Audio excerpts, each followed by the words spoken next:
Good evening, ladies and gentlemen, and welcome to Emerson in His Time and Ours, a professional development webinar sponsored by the National Humanities Center's America in Class. My name is Richard Schramm. I'm the Vice President for Education Programs at the Center, and I'll be moderating this evening's session. Before we get underway, let me offer an apology here. We've experienced some technical difficulties with our online conferencing software. So when I turn on Professor Del Banco's microphone and I talk, you may hear a slight echo. We tried our best to get rid of that. I don't think it'll be too distracting, but please bear with us. I think we'll be able to get through it well this evening. Now, before we get underway, let me introduce the National Humanities Center. We're located in Research Triangle Park, North Carolina.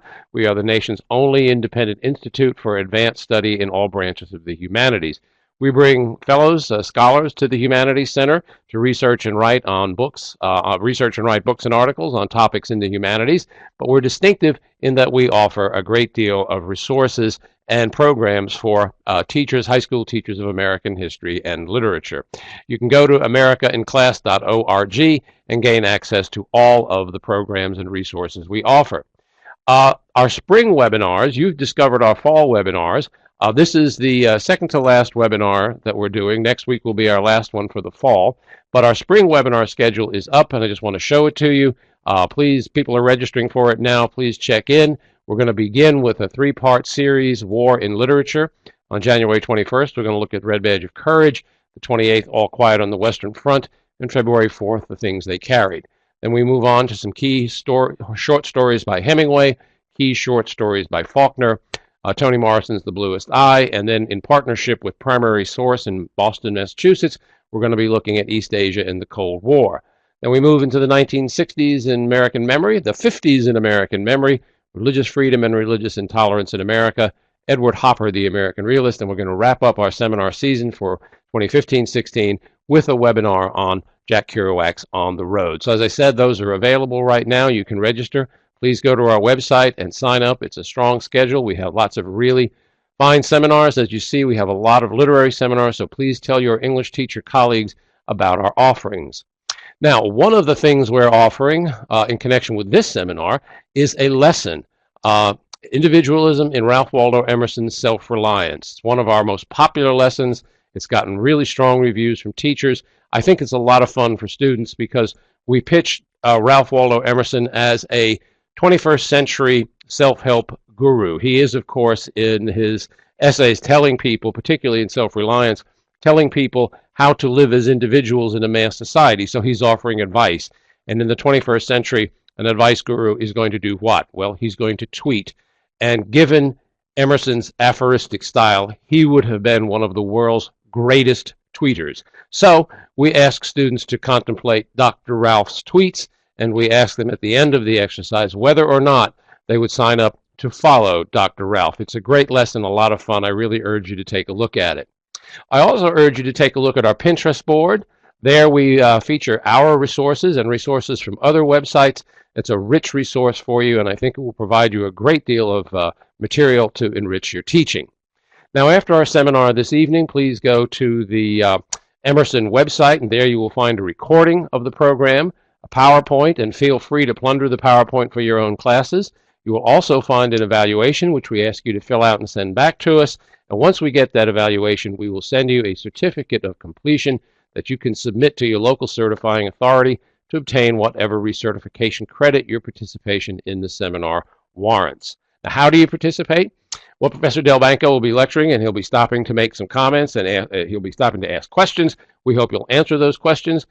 Put your cursor in that green box that I have bracketed there. You'll find that in the lower right-hand corner of your screen. Type your message, hit that send button, and it will pop up in the large chat box, and I will bring it into the conversation at opportune moments this evening. Now, don't wait for us to ask questions. Please, if you have your own question or you want to make a comment or you want to give us feedback on how you teach the material, if you want to say anything at all to advance the discussion, please do so, and I'll try my best to bring your comments and questions into the program. The cardinal rule of our webinars, the more you participate, the better the webinars. So let's get underway. To tell us this evening about Emerson in His Time and Ours, we're very pleased to have with us Andrew Del Banco, the Alexander Hamilton Professor of American Studies at Columbia University. He has been a National Humanities Center Fellow, I think, twice, and a trustee for many years. His most recent book came out in 2012 and got a lot of press and a lot of discussion. College, What It Was, Is, and Should Be. His 2005 biography of Herman Melville is actually a monumental work. I really urge you to read that. His required reading in 1997 ranges widely over American classics, and The Death of Satan is one of the most provocative books I think I have read in a long time. So let me unmute Andy. Andy, it is all yours. Tell us about Emerson in his time and ours. Richard? Yes. We can hear you.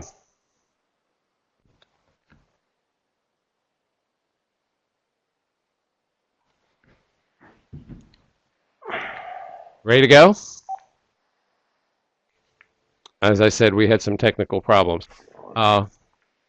Let me see if I can.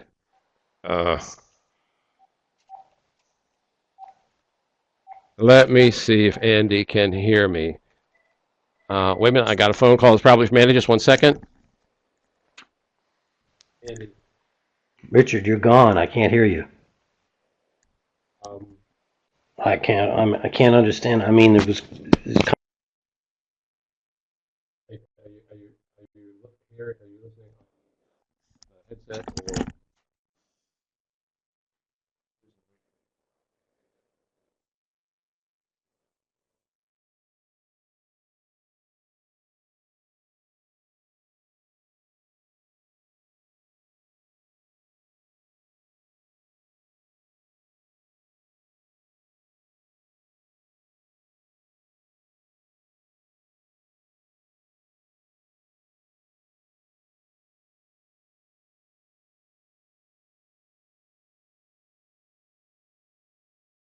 Well, ladies and gentlemen, technology is a wonderful thing when it works, and tonight it's not working. I promise you we had it working in the run-through at 6 o'clock. It worked beautifully, but here it's not.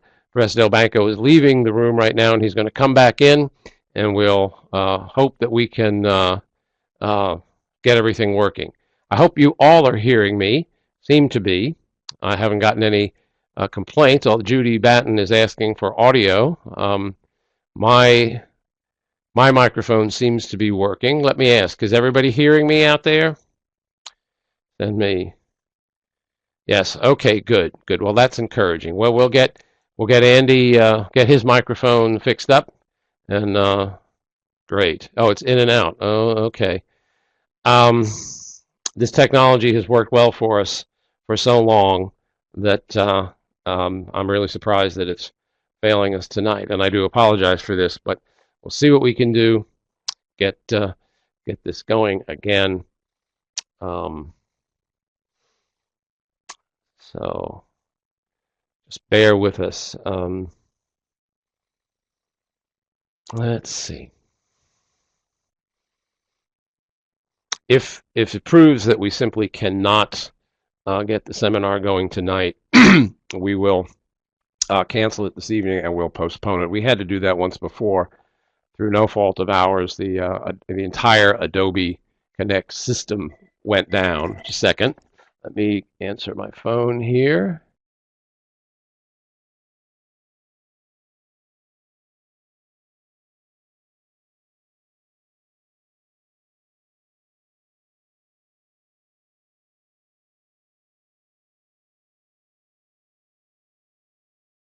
Okay, ladies and gentlemen, let's see what we can do here.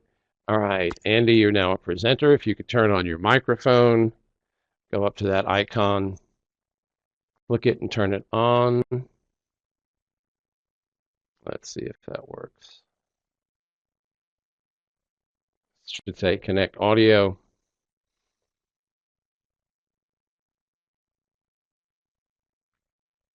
I do apologize for this, folks. We'll try to get underway.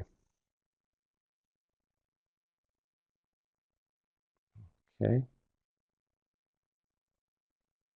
Let me see, just a second.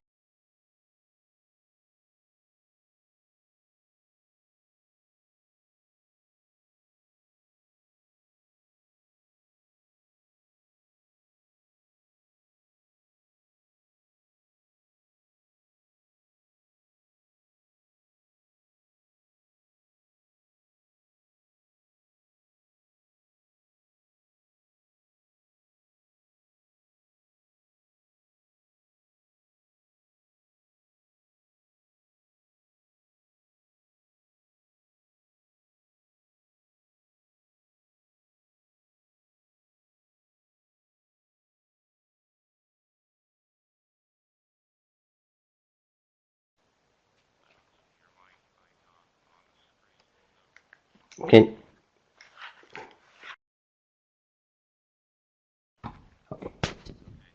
okay, now, can you hear?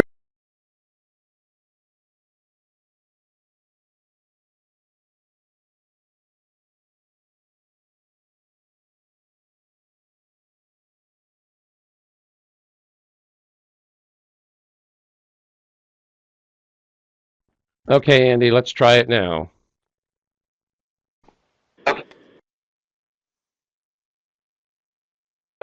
Okay, Yes, can you hear me? we can hear you. Can Can you hear everybody me? out there hear Andy? Okay, let's hope for the best, folks. Hope Sorry for the about best. this. Yes, I do apologize for this, ladies and gentlemen. So, Andy, let's discuss Emerson and his time and hours. It's all yours. Okay. Well, good evening, everybody. I think Emerson would probably have some choice comments about our victimization by technology right now, because that was actually one of his favorite subjects. And I have to say, I'm going to proceed as if everything's going to be fine, but since we've been having these technical difficulties, let me apologize in advance if the audio cuts out again, and then I'll just leave it to Richard as to where we go from there. And of course, I'd be happy to make myself available for a rescheduled seminar if necessary. But let's hope that it will work out. So, good evening, and I guess the first thing I wanted to say is I want to second Richard's comment that the more you participate, the better. He used the word lecture when he described what I'm going to do tonight, but I'd much rather engage in a conversation than in a monologue. So I hope we'll have that opportunity, and I've encouraged Richard to not only convey to me your questions, but also to raise any that may occur to him as we move along.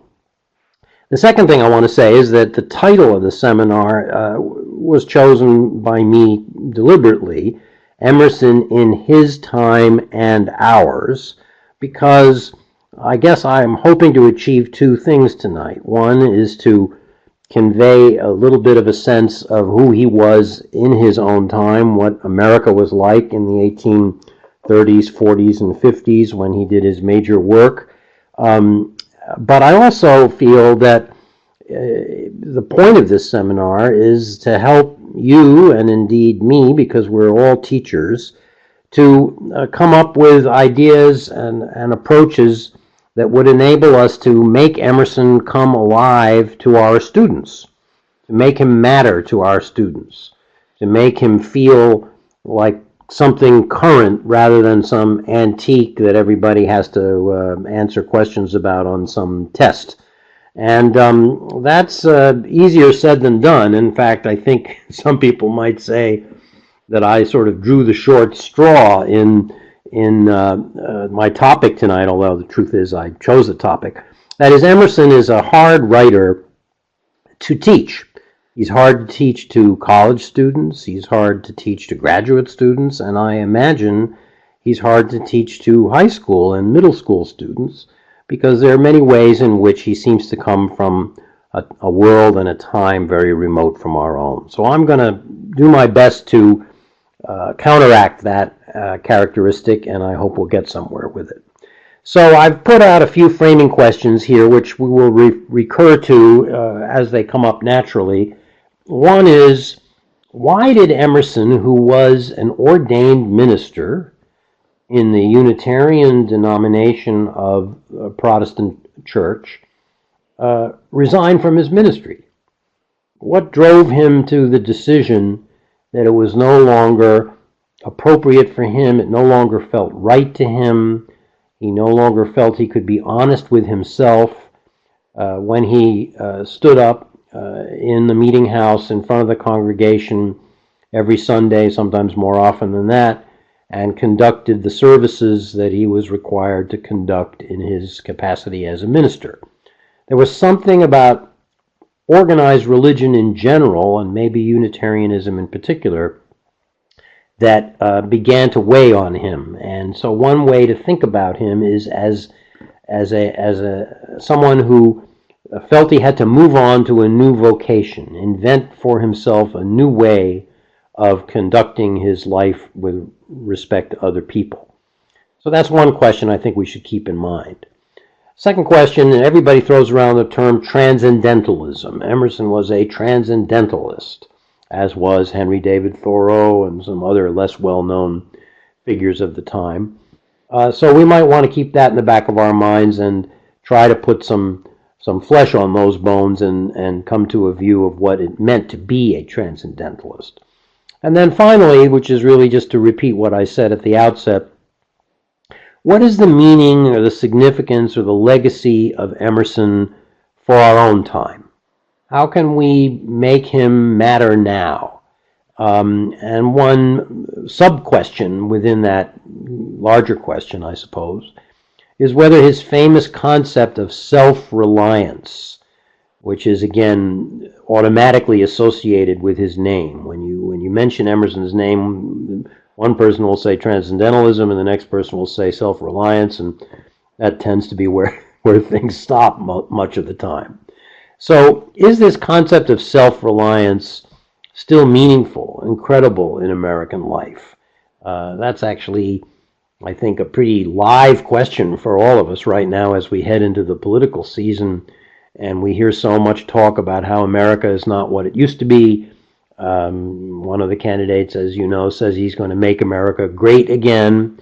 And I think for a lot of people, to make America great means to make it once again the land where people can rely on themselves to get ahead in the world and invent themselves without interference from larger forces like the economy or some political figure who gets in the way.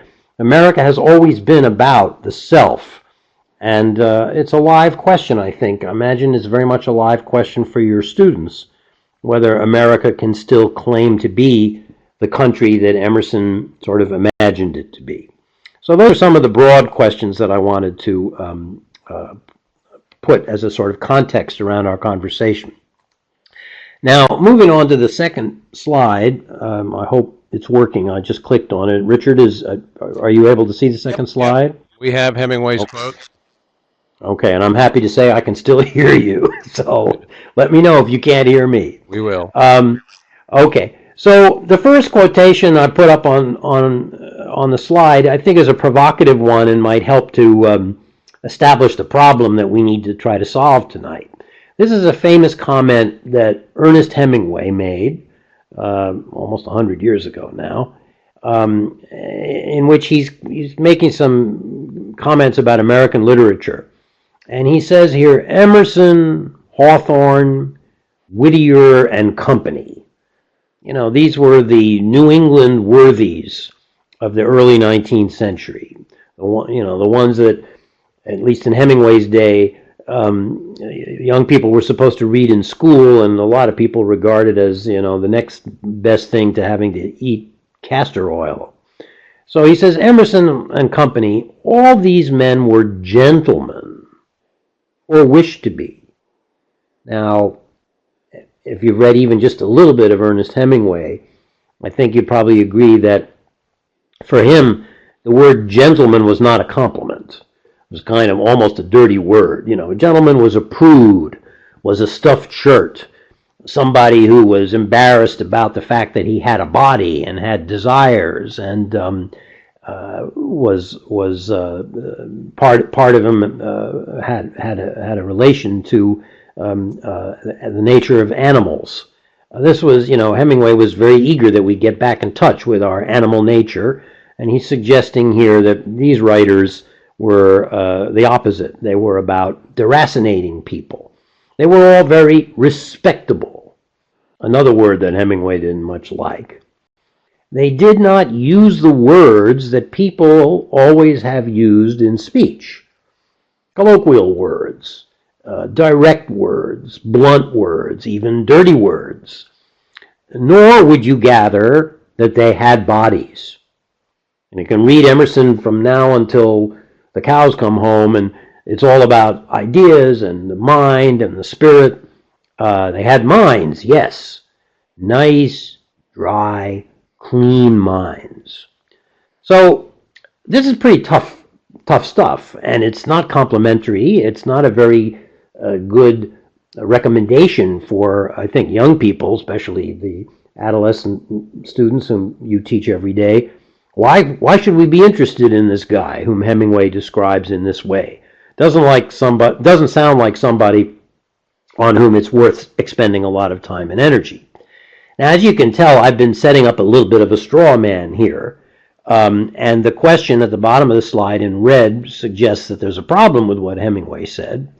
How could this prudish rationalist have been part of what the dean of the Harvard Divinity School at that time called depraving literature and noxious speculations? In other words, one of the first things I try to convey to my students when we're speaking about Emerson is that despite what Hemingway says about him, he was actually a scandal in his own time. He was considered a dangerous guy. He was considered a subversive.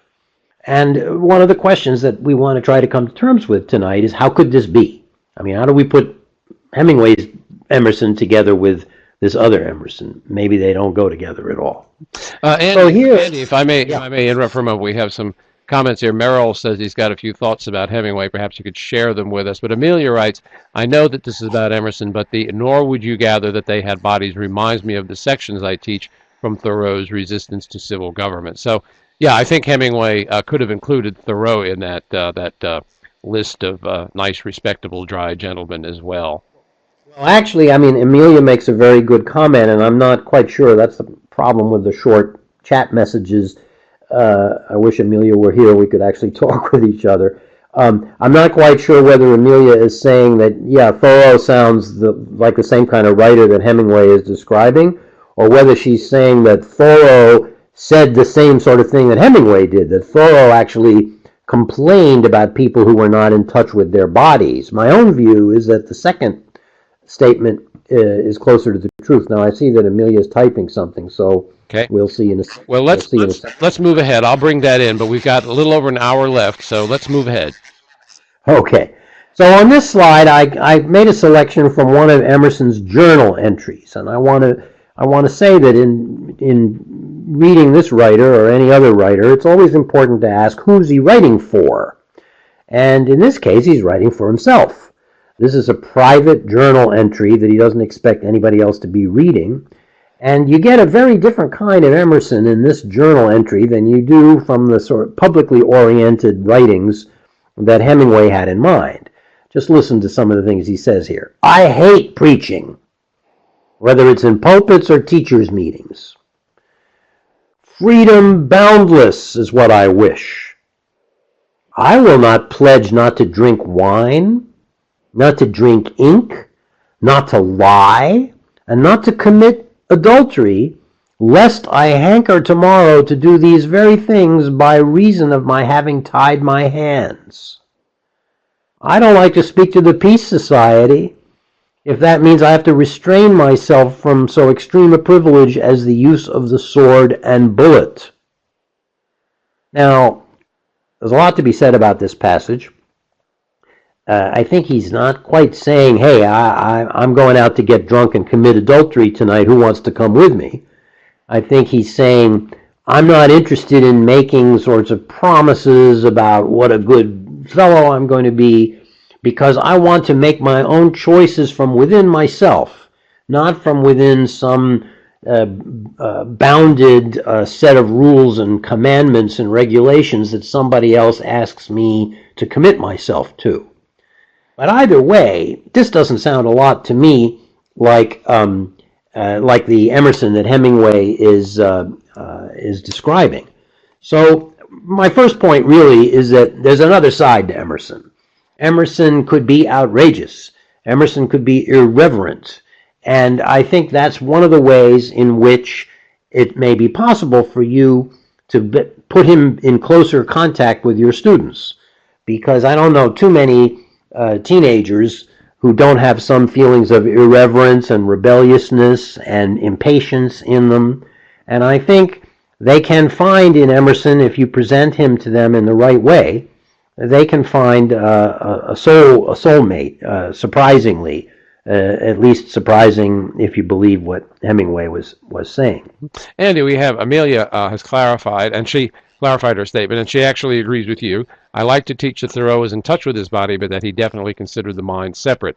His description of his night in jail, for instance, gives my students problems. I have to explain to them that the mind and body are separate.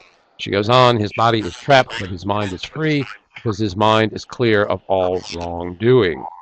So I think she agrees with you, but if I could comment on this, the sentence that struck me here in this passage is freedom boundless I wish. That we hear that today. We're talking about Emerson in his time and ours, and in our time we hear cries for a kind of radical freedom. So I'm going to ask, to what extent are we indebted to Emerson for this strain of radical freedom that runs through the American character? Well, it's a good question, and I know you're framing it in terms of indebtedness. Are we indebted to him, which I take to mean, did he invent the American idea of freedom as the primary value? And I don't think I would go that far. But I think he does give voice to this very profound element in the American sensibility. You know, leave me alone. Let me be myself. I'm going to decide who I am. I make my own rules. Get off my back. Those sentiments are run very deep in American history. We encountering them now as the political season is getting going. We're always, in every political season, we're having a debate to one extent or another over how much government is good for us and how much government is too much. And in that sense, Emerson is right, squarely at the sweet spot of the American sensibility. And I'm noticing as I'm speaking and you're asking these questions, some of the comments that are showing up on the chat line. And I like Elaine's comment that Emerson and the Transcendentalists were the original hippies, really. I think that's a great comment. If you think about it, Thoreau, who was, of course, a very, very close friend of Emerson's and really was his disciple in the Transcendentalist movement, was what those of us who are old enough to remember the 60s, what we used to call dropouts. Thoreau was like the first dropout. He said, I'm getting out of town. I can't stand, the old guys in the rocking chairs on the main street of Concord. I'm going to live by myself and make my own way. And he gets that impulse very much from the teachings of his friend Emerson. And I see that Julie has introduced into the conversation the term individualism, which is an excellent term to bring in here. As it happens, that's a word that was coined by the French philosopher and writer Alexis de Tocqueville, who made a trip over to America just around the time that Emerson was, breaking out into the public eye in early 1830s. And when Tocqueville came over, he found the Americans to be such an interesting, fresh people compared to what he was used to in Europe, that he needed a new word to describe them, and the word he came up with was individualism. They were completely focused on themselves, not necessarily in an egotistical or narcissistic way, but in the sense that they believed in their own capacities. They believed that the best kind of society is a society that leaves you alone so that you can develop your own potentialities and discover who you are. And in that sense, that word individualism captures very much, I think, what Emerson was all about and captures why he became such an important figure in the America of the early 19th century. Now, Andy, we have a question here from Pearlie Peters. Is this the beginning of the concept of civil disobedience? I'd like to defer that question to later on because we're going to get to that when Emerson begins to talk about laws. So let's postpone that. Okay, but it's a great question, and you can see why it flows naturally from what we're talking about. If your ultimate court of judgment is yourself, then everything becomes subject to that judgment. And if you find yourself facing a society or a set of laws in which you feel constrained, you have the right to disobey and walk your own path and set your own course. So I think it's a great question. Yeah, we'll come to it. We're going to elaborate that in a little while. But let's move ahead. Okay. So, yeah, go ahead. Go ahead. Well, we can do this quickly. I just wanted to put up this slide. It's kind of an amusing one. I think that one of the most famous passages in all of Emerson's writing is in his essay on nature, where he describes going out into nature, which a lot of people think means he took a hike deep into the wilderness. Actually, he was walking across the Boston Common, which in those days was about as far into nature as he was inclined to go. But he says, and I'll read you a little more of the passage than is on the slide, standing on the bare ground, my head bathed by the blithe air and uplifted into infinite space, all mean egotism vanishes. I become a transparent eyeball.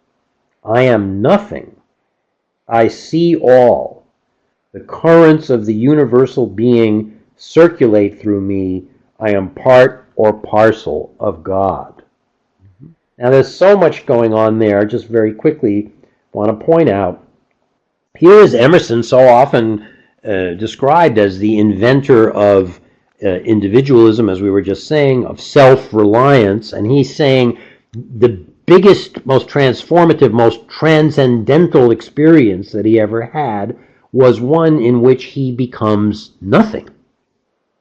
And his mean egotism, by which he means, his preoccupation with his day-to-day concerns. How do I look today? Did I put on the right color socks this morning?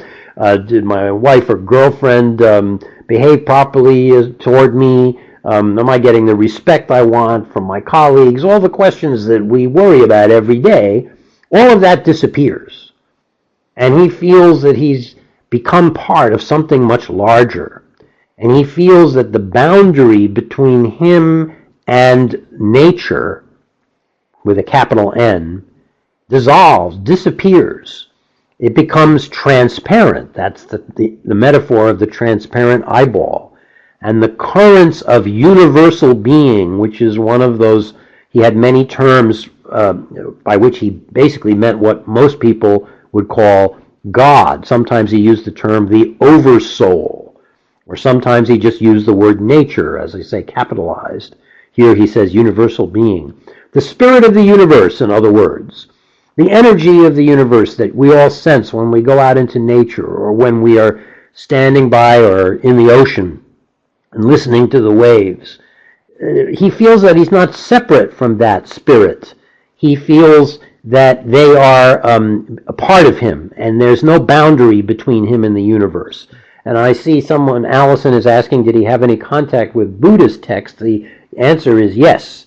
He was very much interested in what he called Eastern religions in those days, and he felt that the transcendentalist spirit was very much evident there. Yes, Taoism too was evident in Eastern religion.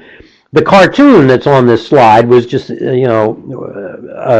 satirical rendition of what Emerson must have looked like as the transparent eyeball standing in the midst of nature. So you can see that even in his own time, people were a little skeptical just how seriously to take him and whether he wasn't a little bit ridiculous as well as sublime. But that's for you to decide and for you to debate with your students. Andy, I have a question. If we could go back to that slide for a moment. Sure. That phrase, the currents of the universal being circulate through me, that reminds me very much of self-reliance, where he's saying, I have God in me, you have God in you, and if we just can get in touch with that through our intuitions and our instincts and have confidence in that, we can become individuals. So this appears in nature. Same ideas appears in self-reliance. When I taught Emerson, it seemed to me that he had a kind of basic core set of ideas that he just came at in different ways, so that when he wrote about nature, he comes at it this way, the American scholar another way, self-reliance, experience, the poet, and so forth. They're not interchangeable exactly, but he does seem to have this core set of ideas which he rearranges depending on the topic. Is that fair to say? I think it is fair to say, and I think it might even be fair to say of most great writers and great artists. They have a take on the world and on life, and their work is a series of variations on their core beliefs, as you've just said. If I had to pick one sentence, and perhaps I should have put it on a slide, It's from Self-Reliance. You can all find it there easily enough. In Emerson, that represents his core belief. It's where he says, nothing is at last sacred but the integrity of your own mind. He wants people to believe in themselves. And, we're so used to having people say that to us that we may not realize what a radical and to some people shocking statement that was once upon a time. That's not the way the old world was put together. Nobody in Europe, well, some of the romantic writers whom Emerson admired were beginning to speak this way, but certainly the traditional religious leaders and political leaders in the old world weren't urging people to believe in themselves. They were talking about your obligations, your station in life, what you owe your community, your nation. They weren't talking about what you owe yourself in the way that Emerson and other American writers were doing in the early 19th century. That's the keynote for Emerson, and I think you're right. I think that theme is there in everything he wrote, and it touches on his political ideas, his religious ideas, and everything else we'll be talking about. As you say, we should probably move along a little bit. We have two comments here. Merrill writes, Lao Tzu also said something to the effect that the more laws, the more lawbreakers, which reminds me in some way of Emerson's refusal to take pledges. And he goes on, plus then the whole idea of being part of the natural world, which is where people found their powers. So yeah, I think those are really good comments. Let us focus on this next slide. Excellent comments, in fact. Well, I put this up because this is, again, it's famous. It's the opening of his essay on nature, which is really what put him on the intellectual map, as it were, in 1836. It had a big impact on a lot of people, including on Walt Whitman. And I just mentioned that in passing because, again, Hemingway's claim that Emerson was somebody who had no interest in the body is rather hard to reconcile with the idea that our most overtly gay poet who celebrated the body and the pleasures of the body and whose poetry was considered very shocking in its own time. At one point in Whitman's poetry, you may remember, he says, in a sort of play on Emerson, that his nothing is better than the aroma of his own armpits, right? So this is the armpit poet. And he had a tremendously powerful positive reaction to Emerson when he read Nature, this essay from which these sentences come. Something to keep in mind before we dismiss Emerson as a stuffed shirt. So Emerson says here, our age is retrospective. This is a powerful indictment of the society he found himself living in. It's all about the past. It builds the sepulchers of the fathers. We spend all our time looking backward. Well, and later in one of his essays, he talks about Lot's wife looking backward, and you know what happened to her. It writes biographies, histories, and criticism. He's saying these are not his favorite forms because they are beholden to predecessors. They're about what has gone before. They're second-hand literary forms from his point of view. Criticism of what somebody else invented, somebody else's imaginative work. The foregoing generations, he says, beheld God and nature face to face. They had a direct relationship to God. It's not entirely clear who he's thinking about here. Maybe the early Christians, maybe the church fathers in the Middle Ages, but he has this characteristic tendency of looking back and saying, I don't want to go back, but I wish we too, as he puts it here, could enjoy an original relation to the universe. He's saying here, I don't want to live through other people's experiences. And if you think about it again in connection to Thoreau, what does Thoreau do? He says, damn it, I'm going to go build my own house. I don't want to live in somebody else's house. Even if I can move in and put in my own furnishings and, repaint it and so on, as we all do when we move, it's not good enough. I want to create my own structure, my own environment.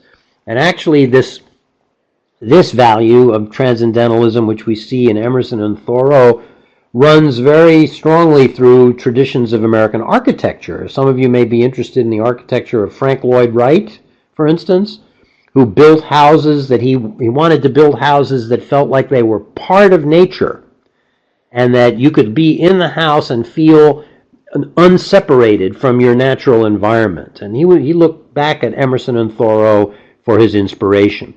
So Emerson's attitude toward the past is kind of a dual one. He's envious of these people in the past who he thinks had a more unmediated, which is another one of his favorite concepts, an unmediated relationship to God and nature. And that's what he wants for himself. And that's what he wants for all of us. He wants to help us, and that's what he would say, I think, to you all about what you should do for your students. He wants us to help the rising generation to feel that they too can create the world. They can reinvent the world. They are not doomed or condemned to living in a world that they've inherited. They have the opportunity to make it new, which is, again, a powerfully American idea, and goes back to one of those framing questions at the beginning of the seminar, and I don't mean to be depressing about it, but I worry that young people today may not feel that opportunity in the same way that maybe my generation did. They may feel more hampered. They're worried about the economy. They're worried about what they're equipped to do in the world. And I think Emerson would be very concerned for their future in that respect. I see. Anyway, we have some. We've got several questions here. Yeah. Let me bring them in. First of all, Julie Book writes, "Who said he was simmering and it was Emerson that brought him to a boil? Was that Whitman?" I believe it was, yes. Okay. And then Merrill writes, America was creating the myth about the founding fathers at this time, according to Daniel Boorstin. And then we go on, Ginger Park writes, I love the idea that each new generation should look at history from their own lenses, not predecessors. And then Julie writes, it seems like a comment on relying too much on tradition, a very important word in Emerson. And then this is an interesting comment. Interesting that Emerson's concept of individualism is critical of Jacksonian democracy. And then a question that we're going to come to, I think, later on, Amelia writes, is he criticizing religious ceremony here as well? And then we have a lot of historical context questions here. Wasn't the Second Great Awakening going on around this time? There's a lot in there, Andy.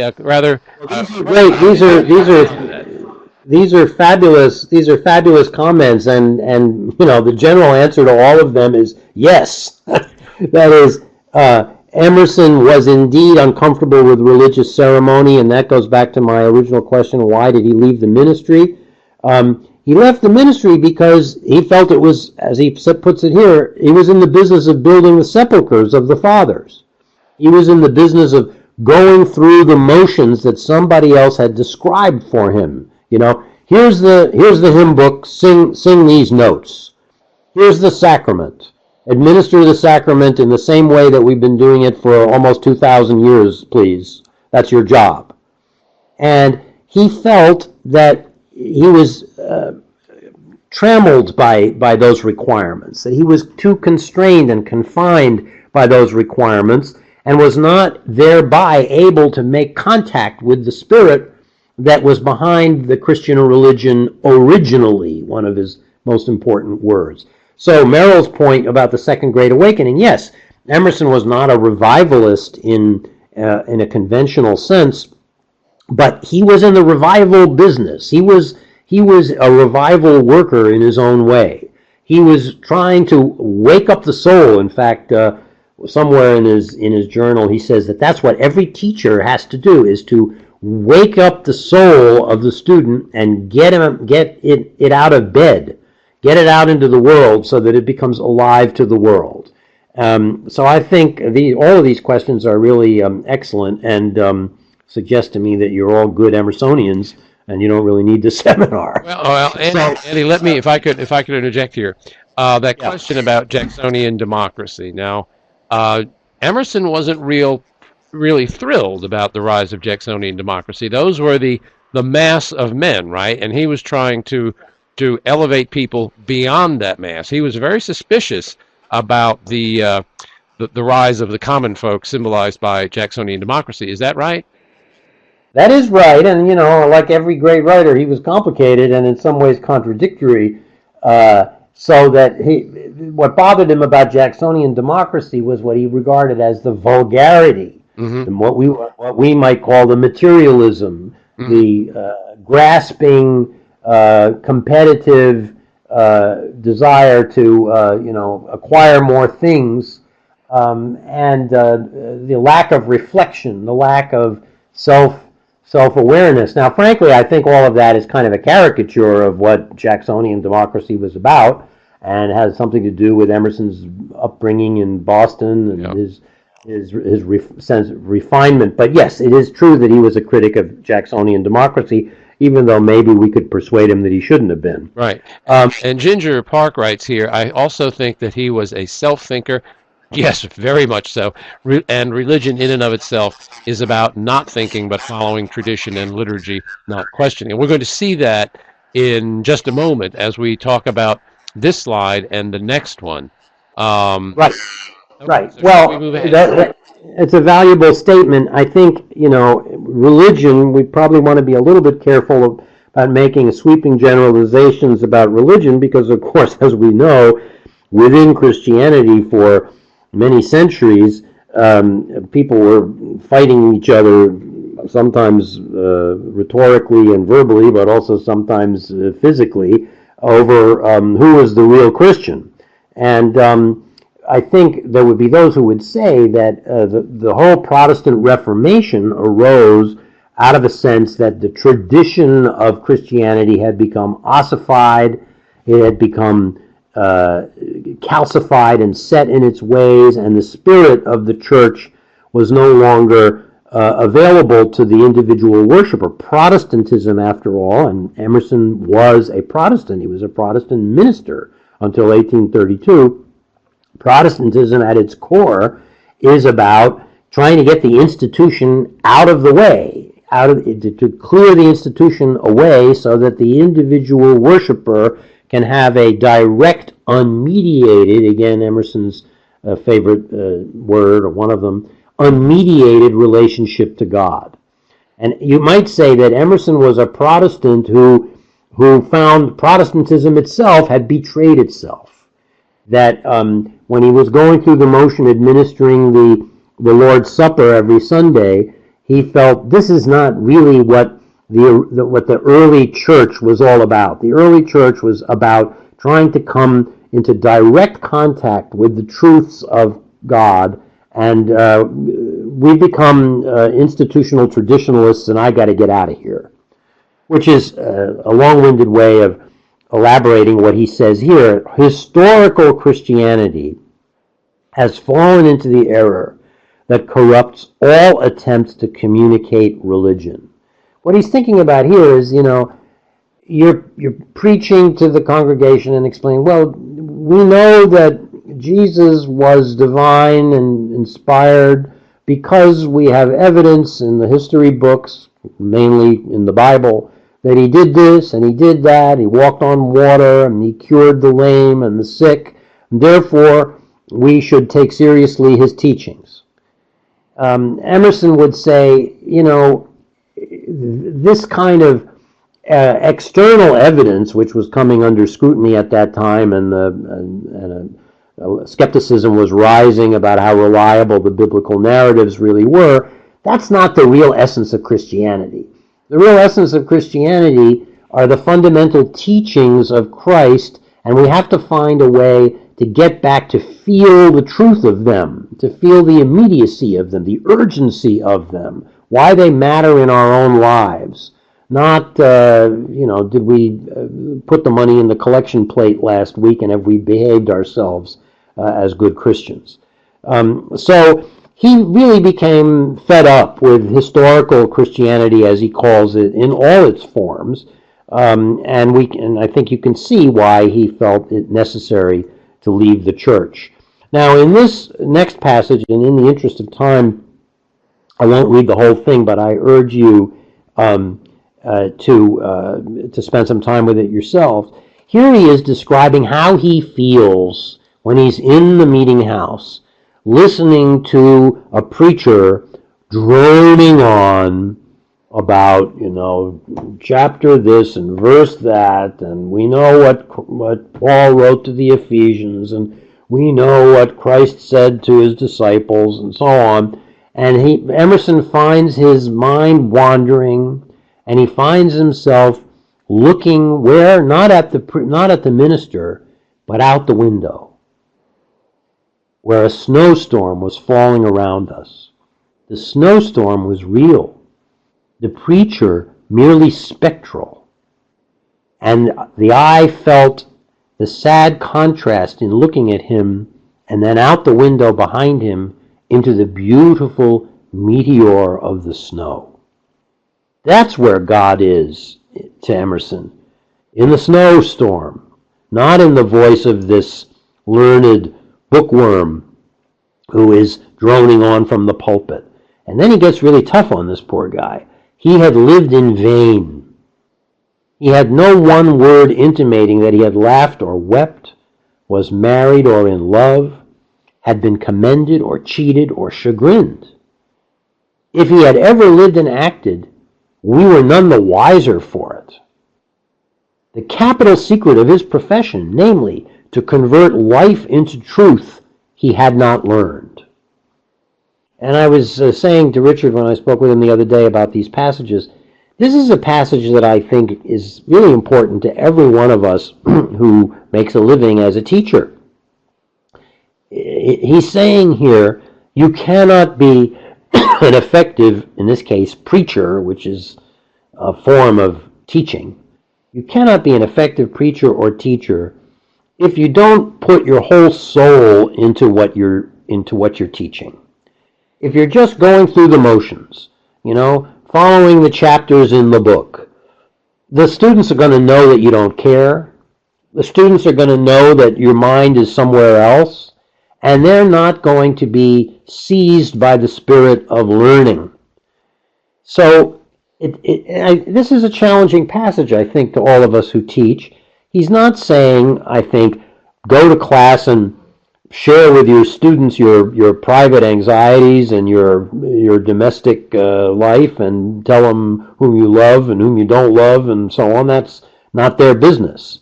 But if you don't bring the issues in your life that you care about and that have mattered to you, and he lists some of them: love, laughter, sorrow, having been commended, having been cheated. If you don't convey to your students that you're a human being, in other words, you're not going to be a successful teacher. And they're not going to pay attention to you, especially not young people whose attention span is pretty challenged as under the best of circumstances these days. So this is a powerful passage, I think, for that reason, and I wanted to put it up there for you, and I hope you can read the rest of it. But we should move on because I'm watching the clock. So this next passage, which is also from Nature, I think helps us to understand Emerson's power as a writer. Look at that first sentence. To go into solitude, a man needs to retire as much from his chamber as from society. Now, that's an interesting sentence, and I want to stay with it for just a moment. I want to remind you, and it's important to remember this, that Emerson's essays that we're looking at here originated as lectures. And he lectured not from a detailed text, but from notes. So what we're really reading when we read Emerson is lectures that he's given with a certain amount of spontaneity. That is, he had outlines and so on, but he allowed himself to speak from the heart and to, improvise, as I'm sure you do in the classroom. And then later on, he went and wrote them down and produced them as essays. Now, just imagine yourself sitting there and listening to this guy, and he says to you and everybody else sitting there in the pews, to go into solitude, you need to leave your room, your study, your chamber, just as much as you need to go and be by yourself. Now, if you're listening, if you're paying attention and your mind isn't wandering, you're going to ask yourself now, what exactly does that mean? There's a paradox here. I'm alone when I'm in my study by myself, so how is that not solitude? So what Emerson is doing, I mean, this is a very simple, it's not a complicated concept, but he is requiring you, when you listen to him and when you read him, to actually think, to actually become an active participant in the conversation with him. Emerson is not a writer that you can skim. Emerson is not a writer that you can write down, okay, he made points 1, 2, 3, 4, and 5. He's a writer with whom you have to engage in a kind of dialogue. He's asking you a question here. Think about what solitude really means. Where do you feel that you're in solitude? And then he gives an answer to the question. He says, if you really want to be alone, if a man would be alone, let him look at the stars. One might think the atmosphere was made transparent with this design, that God made the atmosphere transparent so we could see in the heavenly bodies, the stars, the perpetual presence of the sublime. And then he makes this remarkable statement. If the stars should appear only one night in 1,000 years, how would men believe and adore and preserve for many generations the remembrance of the city of God which had been shown? Now you can see here that, what's he saying? He's saying, in the Christian religion in which he previously had officiated, people said, okay, 1800 and some years ago, a unique and extraordinary event took place. The Son of God came to live among men, and the divinity became incarnate. And the people who were there, his disciples, realized that they were in the presence of God. And then they wrote it down. They wrote down Jesus' life and Jesus' teachings.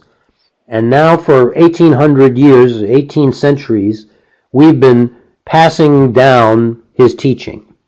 Well, that's not good enough for Emerson. He wants to get back to the experience of actually being there, as it were, at the creation, at the divine moment. And what he's saying here is, we can do that. All you have to do is go outside on a starry night and look up. And you will be amazed.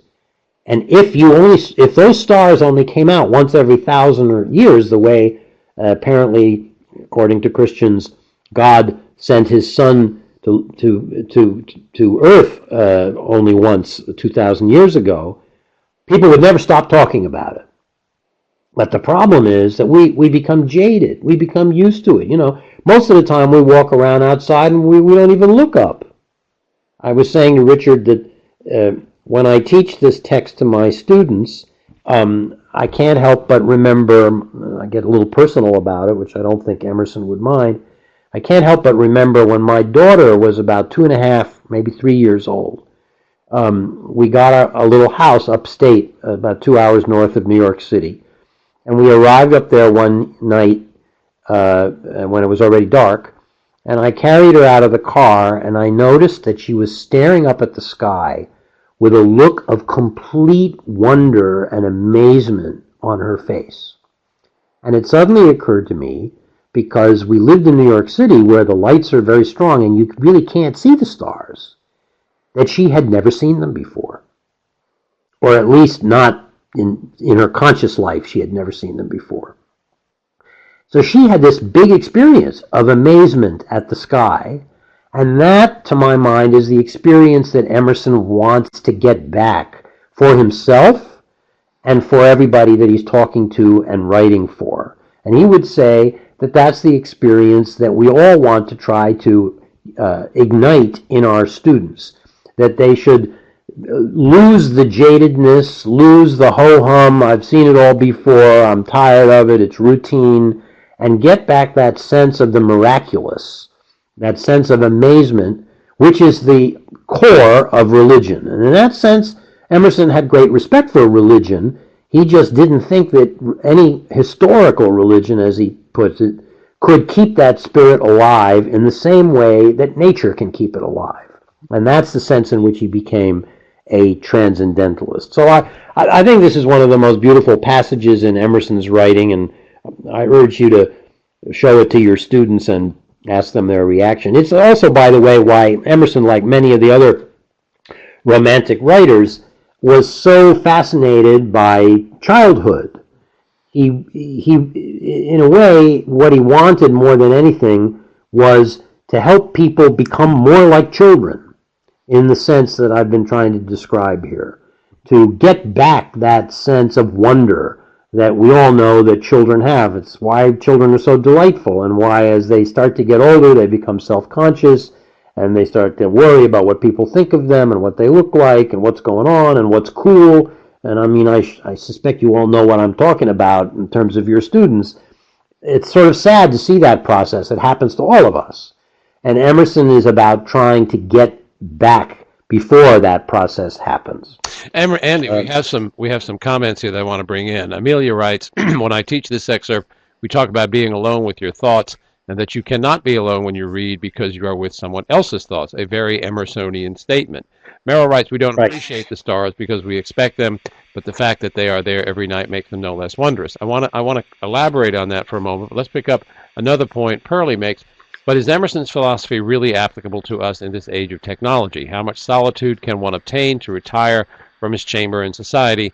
Is Emerson applicable in the age of technology that dominates our lives? Those two, Merrill's comment and Pearlie's comment, lead me to ask, did Emerson ever talk about how to sustain that? I mean, even Emerson would, if he sees these gorgeous skies every night, even he is going to become jaded and, it's another really starry night. He's asking people to live at an extremely high pitch, an emotional pitch. Does he ever talk about how to maintain that pitch? Well, I think these are great questions, and you put your finger really on the challenge.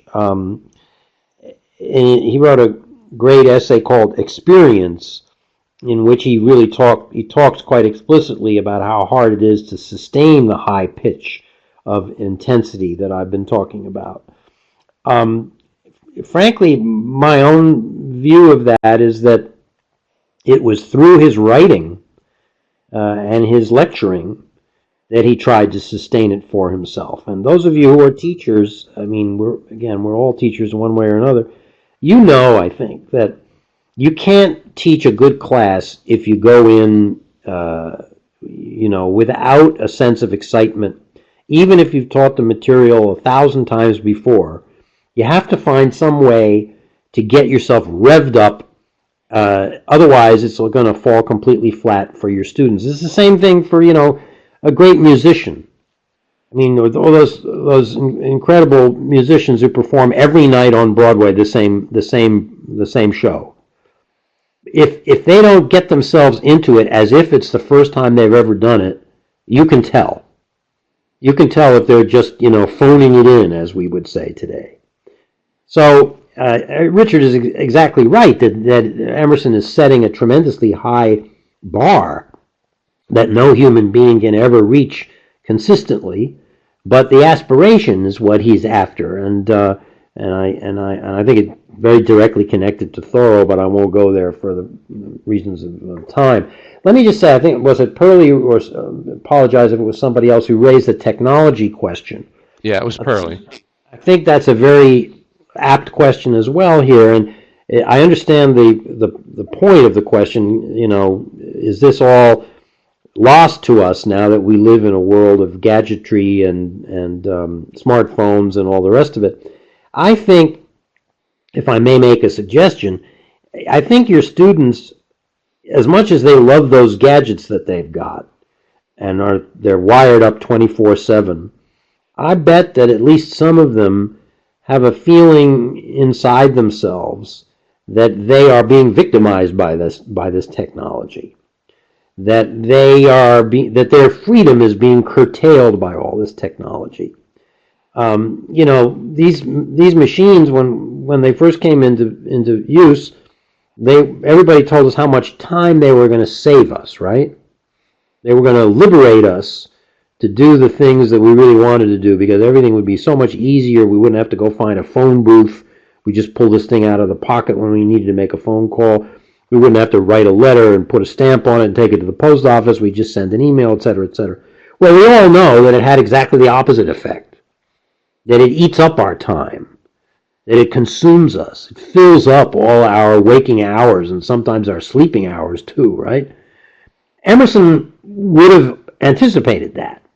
And in fact, his disciple Thoreau, right? Remember that famous sentence in Walden, if you've read Walden recently, where Thoreau says, we don't ride the railroads ride us.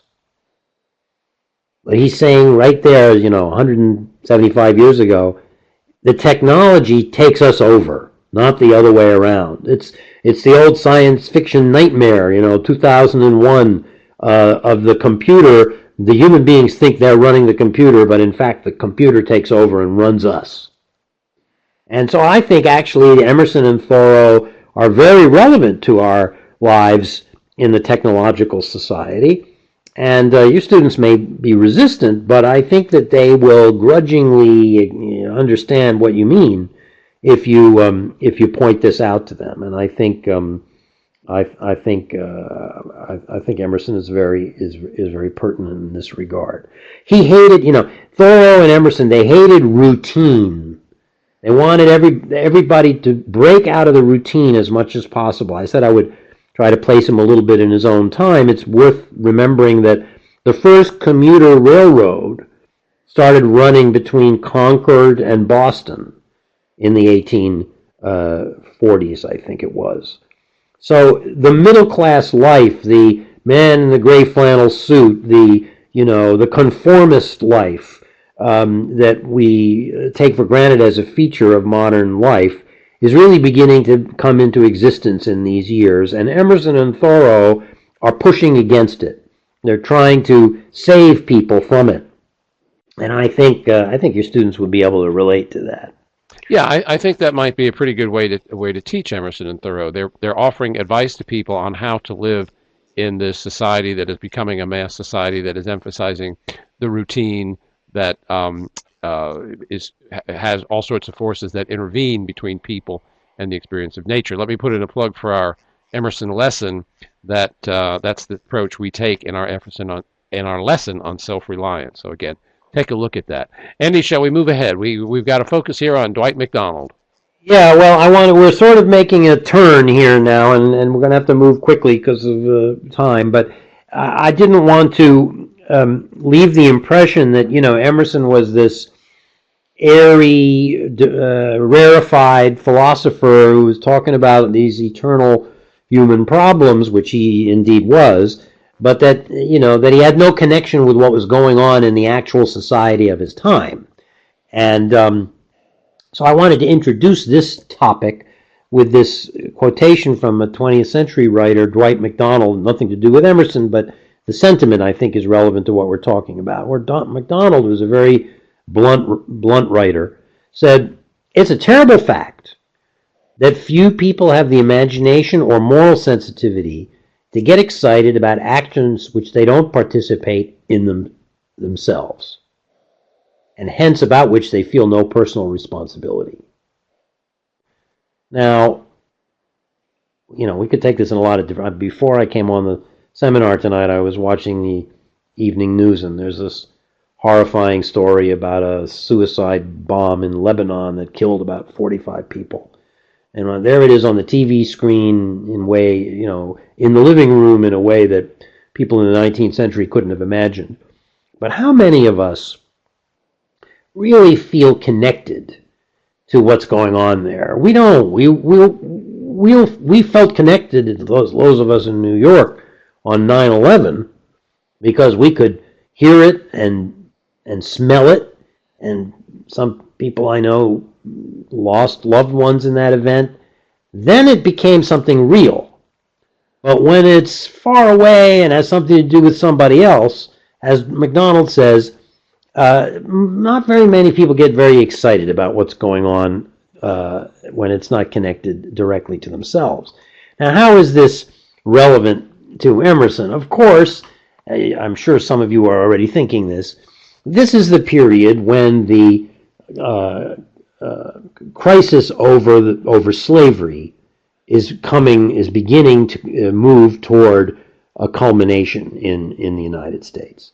The 1830s and 1840s is the beginning really of the abolitionist movement, which had strong support in New England, and Emerson lived to and through the Civil War, so the slavery issue became the issue of the day. Not the only issue. There was also the issue of women's rights and the issue of the rights of labor, which of course was related to the slavery issue. But slavery became the political and moral issue of the first half of the 19th century.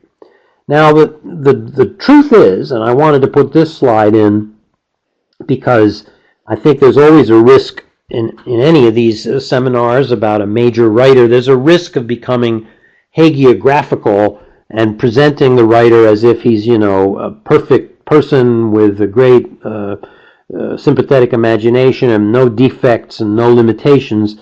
Nobody's like that. And Emerson certainly wasn't. So I wanted to put this passage in because I think you may find it somewhat shocking. It's from his journal, and it's an entry in the early 1830s. I can't remember exactly the date. And he's complaining about his wife. He says, Lydian grieves aloud about the wretched Negro in the horrors of the Middle Passage. And they're bad enough. But to such as she, these crucifixions do not come. They come to the obtuse and barbarous, to whom they're not horrid, but only a little worse than the old sufferings.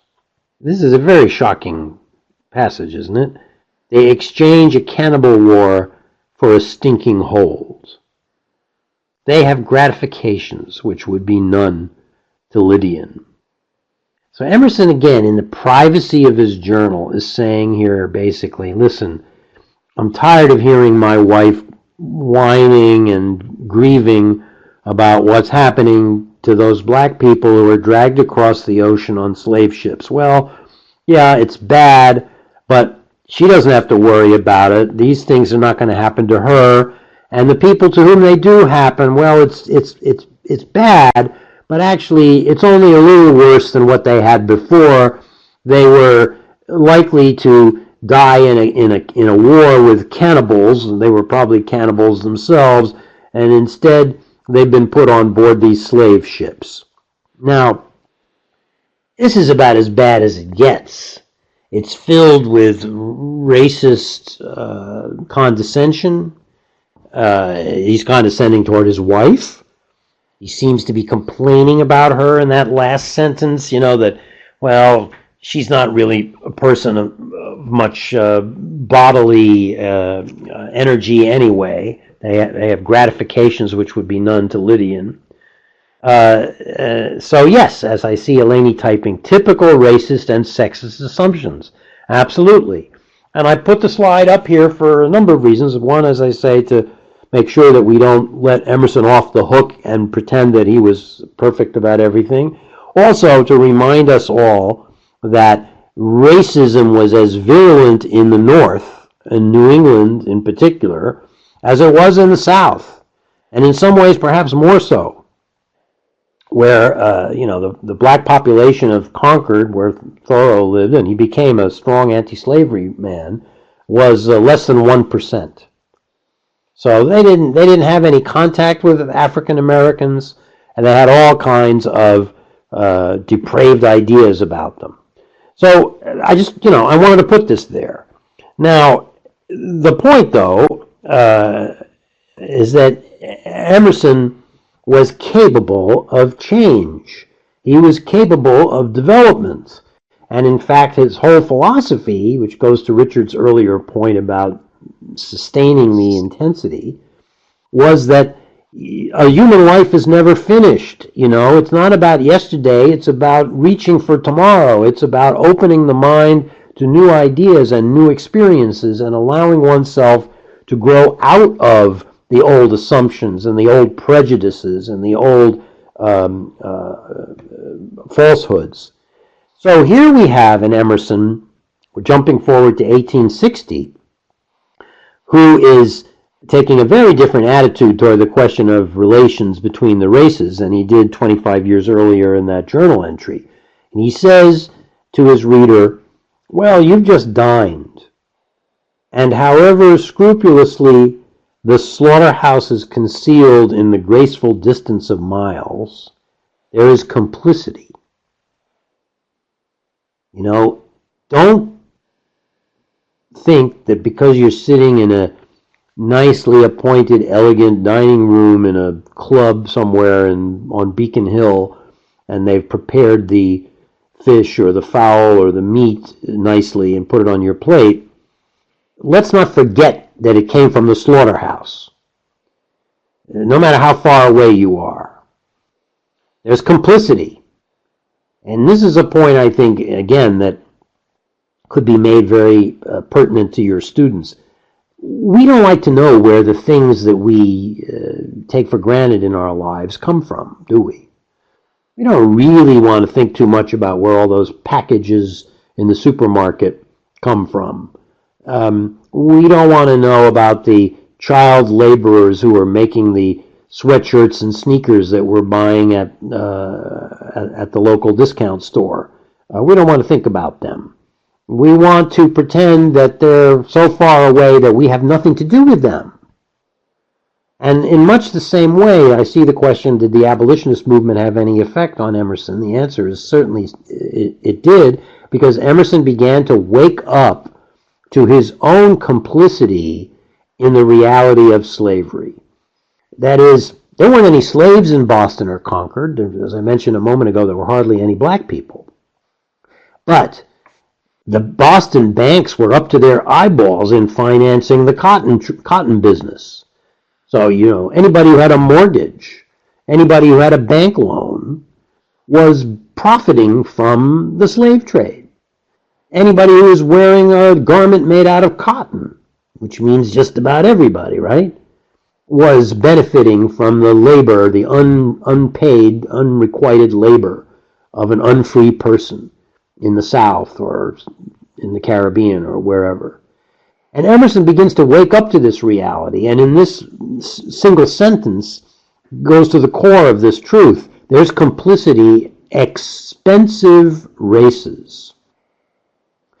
Pause on that for just a moment. Another example of Emerson as a writer.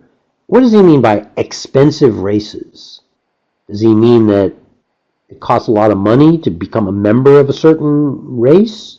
You can buy your way into being white or black, or it's more expensive to be Asian or less expensive to be Irish or whatever.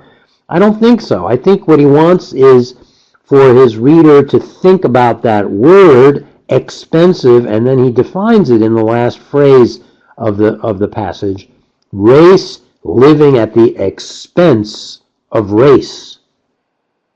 That is, if something is expensive, it means that some other person has been exploited or made use of in order to make that object what it is. Think about the things that we like to decorate ourselves with, diamonds. You don't want to think too hard about the conditions in the diamond mines in South Africa in the course of the 19th and 20th century. Or gold. You don't want to think too hard about the circumstances of the gold miners in South America. He's saying that the things that we enjoy as the accoutrements of culture and so-called civilization have been produced at the expense of somebody else.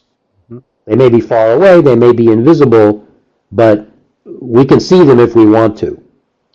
And so I think this is a very powerful passage, and I don't think that it's any less relevant to us today than it was in 1860 when he wrote it.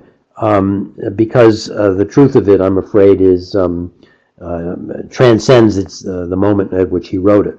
Andy, what struck me about, if we go back to that for a moment, back to that slide, Sure. what struck me about that was that Emerson is almost here writing from the point of view of a slave when he says race living at the expense of race. For slaves, white folks were really expensive. I mean, to keep those people up, those folks had to sacrifice a great deal. So it strikes me here that he's not obviously writing in that point of view, but he comes close here to that insight. Yes, he does. I mean, and ultimately, and this too goes back to the paradox of, Emerson as the great avatar of self-reliance, but what he really wants us to do is to get out of ourselves. What he really wants us to do is to imagine the world from a point of view beyond ourselves. That's where go back to the transparent eyeball passage. All mean egotism vanishes. That is, I become larger than myself, and I begin to be able to appreciate experience from somebody else's point of view. Mm-hmm. And that was the great challenge that the abolitionists made to the rest of the society at that time, is let's take seriously the idea that black people are actually human beings just like us. Okay, well, shall we move ahead? Yeah, just very quickly, another passage that I thought would be pertinent and maybe resonant, I hope, for your students from Self-Reliance. We're bouncing around a little bit, but as Richard said, there are certain themes that recur throughout Emerson's work, and so I don't think the chronology is all that important. So here he says, another terror that scares us from self-trust is our consistency. That's not an easy sentence. It's, again, I think I said earlier, Emerson is not a writer whom you can skim over. You've got to stay with that sentence and linger with it and turn it over in your mind a few times before you begin to figure it out. So let's do that. The terror that scares us from trusting ourselves, which is his ultimate value. Trust yourself. Don't listen to what people tell you are. Listen to your own mind and heart about who you are and who you aspire to be. And one of the obstacles to that is our consistency, and then he goes on to explain what he means by that. Reverence for our past act or word. Something we said yesterday, or last week, or last year, or something we claim to believe, or the club we belong to, or the organization that we pay dues to.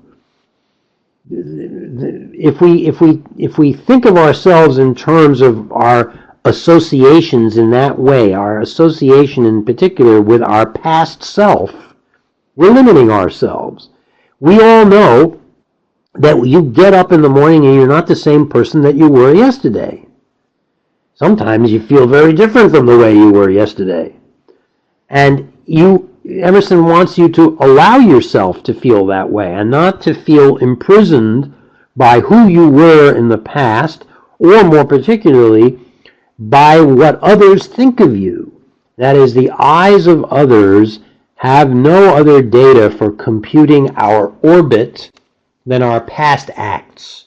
That is, people look at you and they say, oh yeah, I know where you're going. I know who you are. I know what you believe. I know what you want. How do I know that? Because I knew you last week or last year, or because I look at you and I see who you are racially, perhaps. You're Asian. Oh, you must be an engineer. You must be planning to go into one of the technical fields. Well, Emerson would say, excuse me, I'm not who you think I am from the outside. I am a free being internally, and maybe I don't want to be an engineer. Maybe I want to be a hip-hop musician. Or maybe I want to be a peanut farmer, or maybe I want to be a painter, or whatever. Don't confuse your assumptions about me based on the group I belong to, the club I belong to, or what you assume I should be based on my external characteristics. And don't be loath to disappoint other people when you're not what they expect you to be. And I think all your students can relate to this passage because they're all at an age where they're very concerned about what people think of them, no? Very concerned about what their parents think of them. Maybe they've got a conflictual relationship with their parents, but they're still worried about what they think of them. What their peers think of them. Am I macho enough? Am I attractive enough? Do I have the right attitudes? Do I have cool? The kinds of questions that adolescents are asking themselves all the time are questions that Emerson wants to discourage them from allowing to control their destiny. Be yourself. Have the courage to be yourself. The hell with what other people think you are and what they expect you to be tomorrow. You can choose your own path. This is that American freedom boundless again. And it's a tough sell because in the world that we live in today, it's very hard to invent yourself and strike out on your own path and decide who you want to be and what you are. But Emerson is here to encourage us to do that. And I think in that sense, he could be a very valuable writer for your students. Those are the questions I put at the bottom of this page. Do you think your students are fearful in this way today? Are they afraid to break out of the mold of what's expected of them? And if so, then you should encourage them to read some Emerson and have the courage of experiment and exploration and to trust themselves. Self-trust is his ultimate value here. And just last thing, just to connect this to, so Emerson, we could say of him, he's not the same guy that he was when he wrote that journal entry about Lydian bothering him about the slaves. He becomes somebody different. He develops, he evolves, and he becomes an outright anti-slavery activist, which we don't really have time to go into tonight. But the last slide on the set is where he praises John Brown, the abolitionist, who went across the Potomac River and invaded the armory at Harper's Ferry and tried to start a slave uprising throughout the whole South. So here is the same guy who was saying, don't bother me about the slaves, 25 years later, is saying about John Brown, his death will make the gallows, he was hanged, as you I'm sure know, as holy as the cross. He's become a hero for us. Because he committed his life to the liberation of the slaves. So there's a lot more to say about Emerson and his politics and whether we believe that John Brown really deserves this kind of encomium or not is another question. But it's 8:30 or almost thereabouts. So, Richard, did you want to wrap up with a concluding question? Yeah, I was just thinking, we're talking about Emerson in our time, and we talked about the idea that he wants boundless freedom. But it strikes me that where did we go? Right there, when you were talking about not thinking that you're the same person you were yesterday and that you can change. I mean, this is another, it seems to me, central cultural idea that Emerson articulates for America, and that is America as the great second chance. Life is never finished. You're always making yourself. I mean, we see this in Whitman's poetry with his use of participles. Everything is moving. We see it, somebody earlier mentioned westering, people going out west to remake themselves. So I think he didn't invent that idea, but certainly just as he gave the idea of boundless freedom an articulation and a boost in the 19th century, I think we can find that America as the great second chance here in his writing too. Would that be fair to say? I think it's very fair to say. I think the challenge for all of us as teachers is can we persuade our students that this is still true? Mm-hmm. Can we persuade our students that we still live in an Emersonian universe where all things are possible and where you're not limited by your social or economic circumstances and that you can develop yourself to the fullest possible extent. Right. That you can be truly free. That's what Emerson wants for all of us, and let's hope it's still true. Okay, let's give Merrill the last question. He would like to know what Emerson thought of the Irish immigrants coming in from the potato famine. Was he sympathetic? The stark, the stark truth is that, excuse me, I got an itch in my throat here.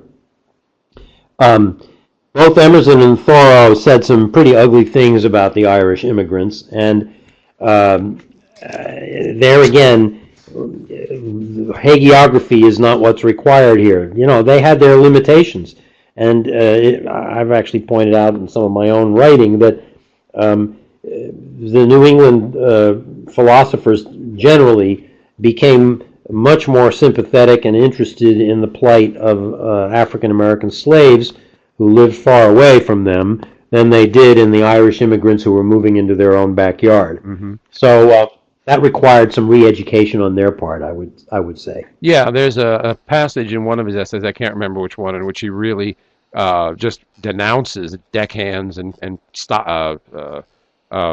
workers, dock workers, and so forth, who were, of course, pretty much in Boston Irish immigrants. Yeah, he's very hard on them and very dismissive. Right, right. So, he was a human being. He was a transcendentalist and a philosopher and a great writer. He was also a human being, which meant that he had his limitations. He did. And we all do. All right. Well, ladies and gentlemen, we have come. So who would Emerson support politically today? I don't know. I don't know. I don't know if I want to go there. I don't think he would have been that thrilled by the debate the other night. That's about as far as I would go. Yeah. But who knows? It's hard to take these guys out of the 19th century and plop them down in 2015 and say what they would think. Well, Ginger thinks Bernie. I don't know. He's from Vermont, neighboring Massachusetts. Maybe he would be. Well, ladies and gentlemen, excuse me, ladies and gentlemen, we've come to the end of our seminar. Let me remind you to check us out on Facebook. We're constantly posting new ideas and new resources there. And then, again, let me plug our related lesson, Individualism in Ralph Waldo Emerson's Self-Reliance. Please check that out. I think if you work your students through that essay, through that lesson, you'll come away with a really good understanding of self-reliance and really more broadly Emerson's thought. Andy, I want to thank you. You gave us a seminar that was absolutely Emersonian in its inspiration. Thank you very much. Well, thank you. I'm glad the technology didn't let us down. Yes, I am too. And I want to apologize again to our participants for the technological problems we had at the outset, but we were able to repair them, and I really appreciate you staying with us through that. And I want to thank you for your intelligent and enthusiastic participation this evening. Now, remember to submit your evaluations. Our next webinar is Tuesday, November 19th at 7 p.m., The Underground Railroad Myth and Reality. Let me see, is that actually right? No, it's Thursday, the 19th. Yes. And so that's the wrong day. It's the right date. That's definitely a Thursday. It's a Thursday. I'm sorry. It's Thursday, November 19th. Forget Tuesday. Thursday, November 19th, 7 p.m., The Underground Railroad Myth and Reality. Check out our spring schedule. People are signing up for the webinars. We've got a really good schedule. I think you'll find some interesting topics there. So let me leave you tonight by saying thank you very much, ladies and gentlemen, and good evening.